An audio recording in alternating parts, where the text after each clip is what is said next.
Muy bien, amigos y amigas, continuamos aquí en la mañana de Parando en Todas, como lo habíamos anunciado en el bloque anterior, esta semana, para ser más específicos, el jueves 6 de noviembre, a las 7 de la tarde, en la sucursal del Banco Credicop, ubicada en Rodríguez 780, se va a brindar una charla gratuita sobre economía y finanzas postelectoral, ¿no? El análisis de cómo queda, de alguna manera, el escenario económico y financiero en este contexto, ¿no? La misma va a estar a cargo de Gustavo Casiotti, consejero administrador de la entidad, a quien tenemos la chance de volver a llamar y poder dialogar con él unos minutos al aire. ¿Cómo estás, Gustavo? Buenos días. Flor Balbuena desde aquí, Nacho Lacobara, mi compañero. Hola, ¿qué tal? Muy buenos días. ¿Cómo están ustedes? Muy bien. Bien, muy bien. Bueno, de por sí ya el título es muy claro respecto a la charla que vas a brindar el jueves. Porque supongo que habrá muchas dudas, ¿no? Respecto bueno, personas allegadas al banco, incluso al público general, de cómo van a ser estos próximos años, quizás los próximos 2 años del gobierno de Milei, en principio, respecto a la economía y las finanzas, ¿no? Un tema, por cierto, que nos atraviesa de lleno como sociedad, seamos trabajadores, industriales, comerciantes. Nosotros desde el Banco Credicop venimos fijando postura, analizando de manera reflexiva las distintas variables de la economía, poniendo en tensión estas dos velocidades que viene verificando el país entre la llamada micro y la macro, en donde parecería que los éxitos de una no terminan de derramar en la otra, y tras las elecciones del pasado domingo, de alguna manera, por lo menos de acuerdo a nuestro entender, se consolidó un modelo que evidentemente, insisto, de acuerdo a nuestra mirada y con números en la mano, está reñido con la industria, con el mercado interno, con el desarrollo de puestos de trabajo, lo que termina evidenciando, bueno, variables que vienen a la baja prácticamente en el grueso de los rubros, llámese actividad industrial, construcción, consumo, a través de un poder adquisitivo deteriorado a partir de políticas que consideramos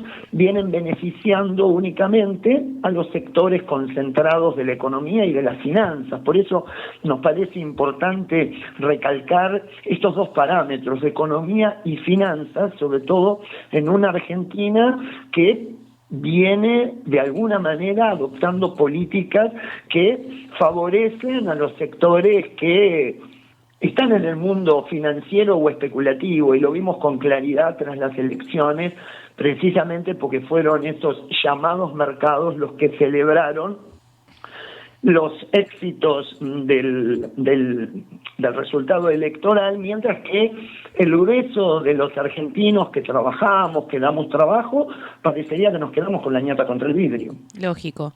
Bueno, también me olvidé de mencionar, pero sos el presidente de la Delegación Mar del Plata de APYME, que involucra a la pequeña y mediana empresa.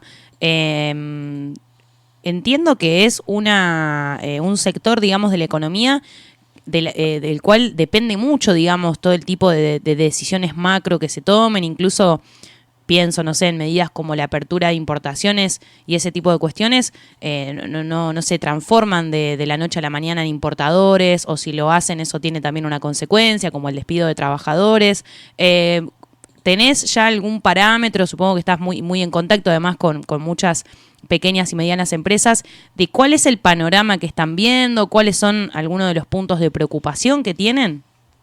Mira, nosotros efectivamente como entidad empresaria, la nuestra es de carácter nacional, tenemos representación en varias provincias argentinas, de modo que tenemos un pulso cercano de lo que le pasa a ese empresario pyme, que digámoslo, son la mayoría, porque en nuestro país el grueso de la generación de puestos de trabajo y fundamentalmente la agregación de valor es responsabilidad de la pequeña y mediana empresa. Por eso lo que le pasa a la pyme es en definitiva lo que le pasa a la gente, porque es el gran dador de trabajo, con lo cual cuando se deteriora el mercado interno, la capacidad de compra se ve menguada, esas pymes venden menos y demandan menos productos, con lo cual la industria también se ve afectada.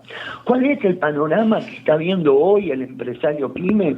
Mira, lo tendríamos que abordar desde varios vectores. Primero, es un sector que hoy por hoy no se siente representado por las políticas públicas, en donde ni siquiera el nombre pyme o industria es mencionado en los discursos oficiales, salvo de manera tramposa para poder avanzar con medidas que terminan siendo contrarias a los intereses de las pymes.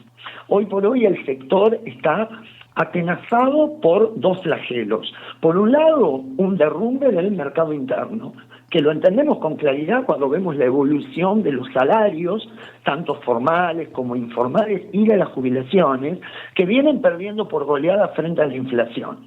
Una inflación que se mide, a nuestro entender, de manera tramposa, porque se hace en base a una canasta de productos y servicios de hace más de 20 años, que no es representativa, en definitiva, de lo que hoy consume el grueso de los argentinos, y como mejor ejemplo tenemos el valor de las tarifas, que no está ponderado adecuadamente en el IPC, y eso hace que aparezca un número de inflación que no es, en definitiva, el que vive, siente y paga el consumidor en la góndola de los supermercados o cuando le viene la boleta de luz. Pero en paralelo, ese empresario pyme, micro, pequeño o mediano, está también atenazado por un incremento permanente de costos de sus insumos, muchos casos en dólares, que genera una ecuación realmente letal, y la incidencia de las importaciones. No estamos hablando de importaciones virtuosas, que son las que se necesitan para alimentar las cadenas de valor o los procesos productivos, sino importaciones que sustituyen productos que se elaboran en el país. Y tenemos ejemplos muy concretos.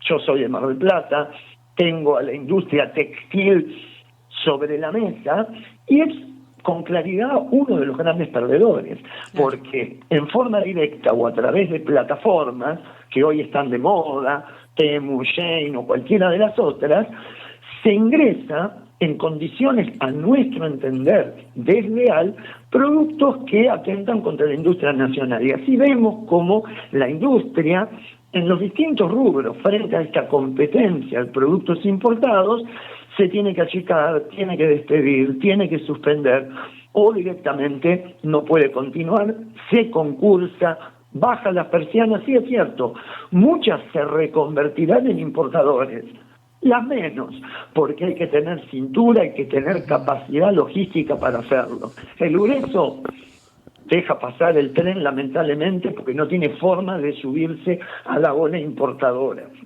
Y por otro lado, aunque así lo haga, los trabajadores quedan en el camino, y son trabajadores que después no consumen en ningún comercio porque su capacidad de compra se fue menguada, claro, por ejemplo, porque se quedaron sin laburo. O sea, las expectativas no son alentadoras.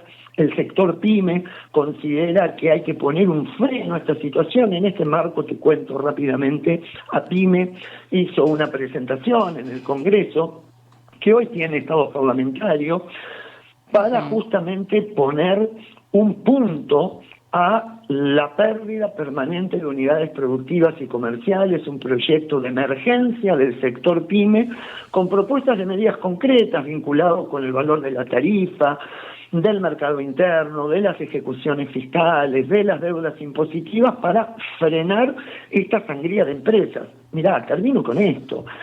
Según información pública, desde noviembre del 2023 a la fecha se perdieron más de 18.000 empresas. Estamos hablando de más de 25 empresas por día que van cerrando. Evidentemente, estas políticas a nosotros como empresarios, pymes y consumidores y trabajadores no nos favorecen. De todas estas cuestiones vamos a tratar de hablar en el encuentro en el Banco Credicop, números en mano, tratando de compartir reflexiones y consideraciones a partir de datos. Nosotros siempre decimos dato, no relato, para poder entender más y mejor dónde estamos parados, y que los comerciantes, los empresarios, los productores puedan tener elementos para tomar mejores decisiones. Gustavo, vos hablabas de que los usa el gobierno nacional buscando por ahí alguna ventaja para ellos. Me parece el caso más paradigmático lo de ahora, lo del intento de reforma laboral regresiva, donde dicen no, porque las pymes así van a poder terminar con el problema que tienen con la industria la industria del despido y todas estas cosas que dicen que obviamente sabemos están totalmente disfrazadas, ¿no? Coincido, mirá, en el articulado de uno de los proyectos de ley se mencionaba incluso la posibilidad por parte de las pequeñas y medianas empresas de pagar las indemnizaciones en cuotas, y esto tomado aisladamente termina siendo una buena noticia, genera un alivio para el sector, pero una vez más creemos que es una trampa, porque el problema hoy por hoy que atraviesan las pymes no está vinculado con la legislación laboral, más allá que consideramos que hay que ayornarla, que hay que de alguna manera enriquecerla con las nuevas modalidades de trabajo, pero esa es otra discusión. Pensar que una modificación regresiva que atenta contra los derechos de los trabajadores puede mejorar la situación de las pymes es un error. Nosotros necesitamos vender, nosotros necesitamos actividad económica. El problema no son los empleados. Para nosotros, el empleado y el empleador son dos caras de la misma moneda. Nos necesitamos recíprocamente.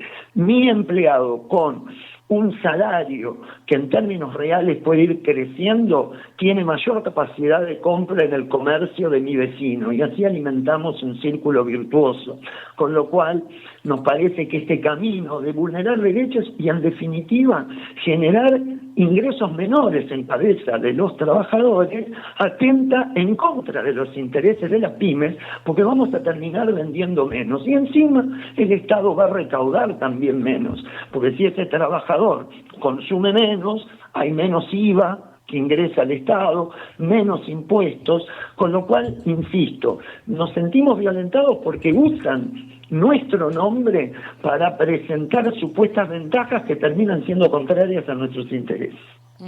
Ayer escuchaba una simplificación de esos recortes que nos encontramos en las redes, y es que si el gobierno genera mejores condiciones, como dice, y supongamos que elegimos creer, mejores condiciones para contratar, y te reduce, no sé, el 10% de lo que hoy por hoy sale tener un empleado en Argentina, aunque vos no vendas, no vas a contratar gente, porque necesitas vender. O sea, por más que tengas empleados más baratos, si no hay ventas, el principal, o sea, el empleado termina generando su propio sueldo, porque si vende más, de esa manera a la empresa le conviene, digamos, ¿no? Y esto me parece que es en todas las escalas. Quiero decir, si tenés un kiosco, si tenés una empresa con 50 empleados.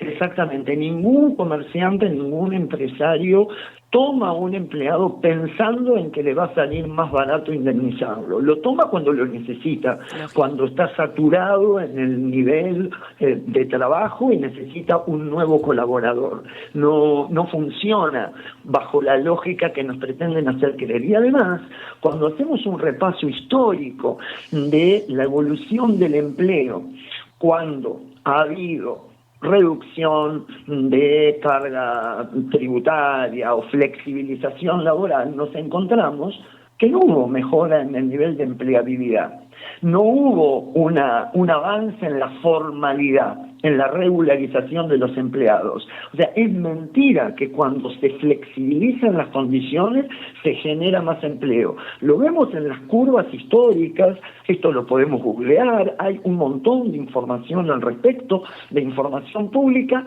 que demuestra justamente que no hay vínculo entre la precarización de los trabajadores y el aumento del empleo formal. Es más, generalmente opera en sentido contrario, con lo cual tendríamos que repasar un poquito nuestra historia para no volver a cometer los mismos errores. Bueno, va a ser una linda oportunidad para hacerlo este jueves 6 de noviembre a las 7 de la tarde en el Banco Credicop, filial Tandil, Rodríguez 780, donde vas a brindar, Gustavo, una charla con entrada libre y gratuita. Justo el día del bancario, ¿es casualidad esto, Gustavo? Fue una mera casualidad en función de la disponibilidad de mi parte para poder acercarme hasta Tandil, pero bueno, resulta por ahí llamativo justamente que en el Día del Bancario una institución cooperativa como el Credicop justamente abra sus puertas para poder invitar a la comunidad, en este caso de Tandil, para poder reflexionar juntos sobre la marcha de la economía y poder construir, planificar un futuro de carácter reflexivo, pensando de modo que la realidad no nos lleve puesta. O sea que ese día a la mañana los bancos van a estar cerrados probablemente, ¿no? Exactamente, pero bueno, por la tarde los vamos a esperar a todos para compartir este encuentro, va a ser un gusto. Genial. Y dejamos todo ordenado, no rompemos nada, nos llevamos todo, porque al otro día sí abre el banco, así que... Claro, sí, por favor, para recibir a nuestros asociados con nuestra filial limpita y prolija como siempre. Excelente. Gustavo, el abrazo desde acá, agradecido siempre de conversar contigo. Gracias a ustedes, buena jornada y nuevamente agradecido por el contacto. Ahí está, nos vemos el jueves entonces. Ahí pasaba Gustavo Casiotti.